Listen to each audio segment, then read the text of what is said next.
आप किसी भी कैटेगरी से बिलोंग करते हो आपको कैटेगरी रिस्टोरेशन करनी है, बट 90% बच्चे ऐसे होंगे जिन बच्चों को ऐसा शो कर रहा है you are not eligible to submit the category restoration request, और एट द एंड आपकी सीसेब काउंसलिंग की सीट रिजेक्ट हो जाएगी। नो मैटर आप पहले पैसे पे कर चुके हो, आपकी एडवांस फी पेमेंट वेस्ट हो जाएगी। बट इसका भी प्रॉपर वे में सॉल्यूशन मैं लेके आ गया हूं आप सारे बच्चों को। तो अगर आप इस पार्टिकुलर स्टेप्स को फॉलो कर लेते हो तो आप इससे बच सकते हो। नो मैटर आप किसी भी कैटेगरी से बिलोंग करते हो, general, EWS, OBC, SC, ST, आपको ये देखना, ये करना इंपॉर्टेंट है, अदरवाइज आपकी सीसेब काउंसलिंग की सीट रिजेक्ट हो जाएगी। तो पूरे वीडियोज को स्टेप बाय स्टेप ध्यान से देखना और जो मैं बताऊंगा उसको कंप्लीटली फॉलो करना, आपका ये पार्टिकुलर प्रॉब्लम सॉर्ट आउट हो जाएगा। और चूंकि ये अर्जेंट है, इसकी टाइम लिमिट है, डेट लिमिट है, इसलिए पक्के से इसको देख लेना। जिस बच्चों को इसकी लिंक चाहिए होगी उसको लिंक भी प्रोवाइड कर देंगे, साथ ही सीएसएबी काउंसलिंग की लिंक प्रोवाइड कर देंगे, कैसे क्या करना है वो भी बता देंगे।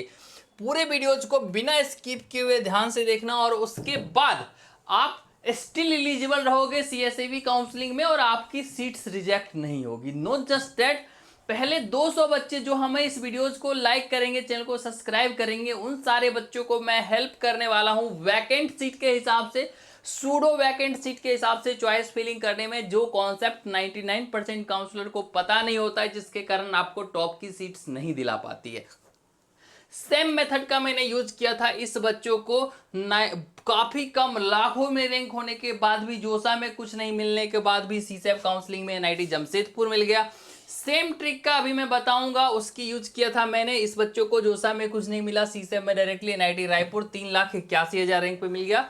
इस बच्चों को ईडब्ल्यूएस कैटेगरी पे 3,49,000 रुपए एनआईटीज मिल गया। सेम ट्रिक का यूज करके अगर आप भी चाहते हैं कि आपको ऐसी टॉप की कॉलेजेस मिले तो सबसे पहले तो सूडो वैकेंसी वैकेंट सीट के हिसाब से चॉइस फिलिंग करना पड़ेगा।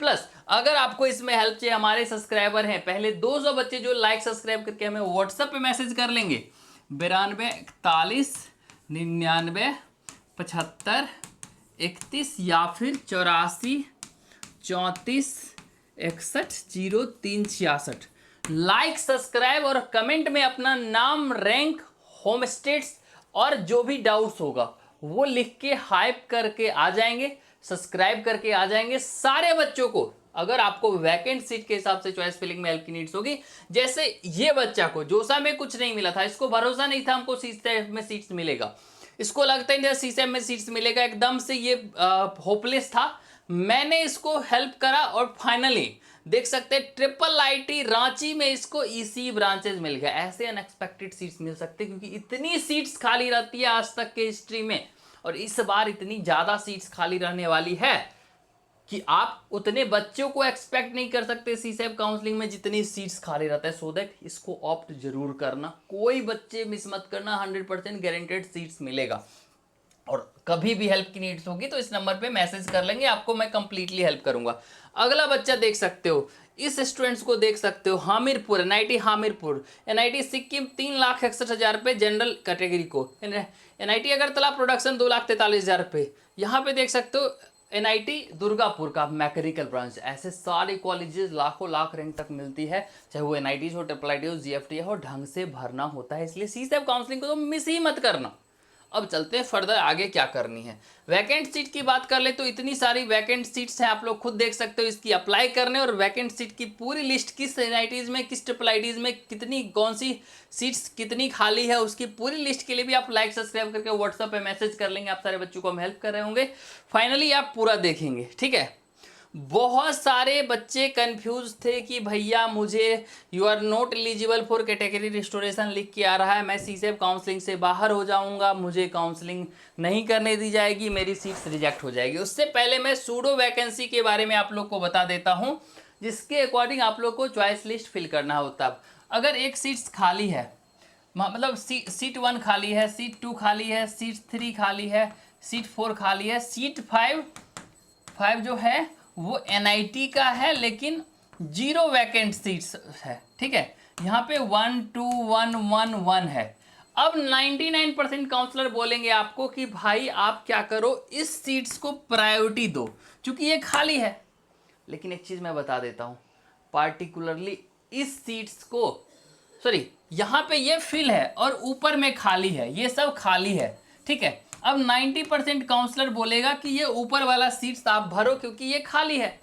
मैं बताता हूं, अगर आप यहां फिल करोगे तो ये जो एनआईटीज की इसी ब्रांचेज लेके बच्चे बैठे हुए हैं, ये बच्चा भी तो सीसैम में जाएगा, ये बच्चा ईसी से लेके सीएससी और एमएनसी के लिए इस सभी सीट पे अप्लाई करेगा। 90% काउंसलर आपको यही रिकमेंड करेंगे कि भाई ये वैकेंट सीट है, इसके अकॉर्डिंग आप लोग फिल आउट करो। बट मैं आपको रिकमेंड करता हूँ, मैं आपको बताता हूँ, उनको ये पता नहीं होता है कि ये जो सीट्स लेके बैठा हुआ है ये बच्चा भी सीसैप काउंसलिंग में पार्टिसिपेट कर रहा है और इसकी रैंक अच्छी है, इसलिए ये सीट लेके बैठा हुआ है। इस केस में ये भी अप्लाई करेगा इस सीट्स के लिए, आप भी करोगे तो इस आपसे पहले इसको मिलेगा, आपके लिए सीट्स भर जाएगा। बट अगर आप इस पार्टिकुलर नीचे वाले सीट्स को टारगेट करते हो तो इस सीट्स को टारगेट करने के बाद आपका पार्टिकुलर जो है वो रैंक कम है तो आपको ये वाली सीट्स 100% कन्फर्म मिल जाएगी।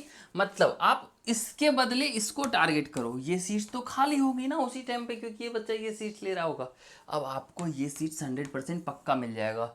इसी कॉन्सेप्ट को बोलते हैं कॉन्सेप्ट्स ऑफ सूडो वैकेंसी, जिसके कारण ऐसे हजारों सीट्स जो ऑलरेडी फिल्ड दिखते हैं एक्चुअल में फिल नहीं होते हैं और ये एक एक सीट्स के लिए, एक एक वैकेंसी के लिए हजारों रैंक की वेरिएशंस होती है।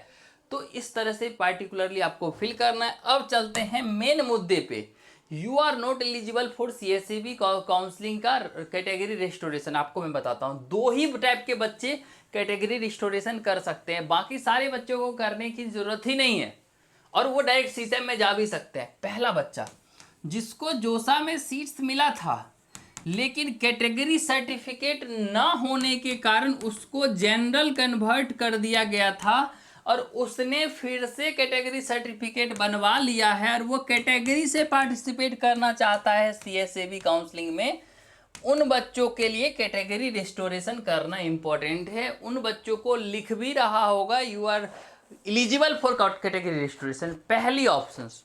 दूसरा, ऐसा बच्चा जो कि अभी कैटेगरी में है लेकिन उसका कैटेगरी सर्टिफिकेट बन नहीं पाया था, उनको जनरल में कन्वर्ट भी नहीं की गई थी क्योंकि जोसा में सीट्स नहीं मिला था।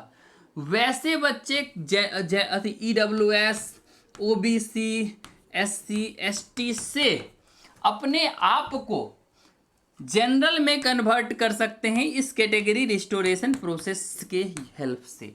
तो ये दोनों टाइप के बच्चे जिनको सीट्स नहीं मिली थी लेकिन उनका कैटेगरी सर्टिफिकेट भी नहीं बना है, या फिर जिनको जनरल में कर दिया गया था फिर से वो कैटेगरी में जाना चाहते हैं, ऐसे दोनों टाइप के बच्चे के लिए कैटेगरी रिस्टोरेशन इंपॉर्टेंट है। ये नहीं करेंगे तो फिर सीएसएबी काउंसलिंग में उनको जनरल लिया जाएगा।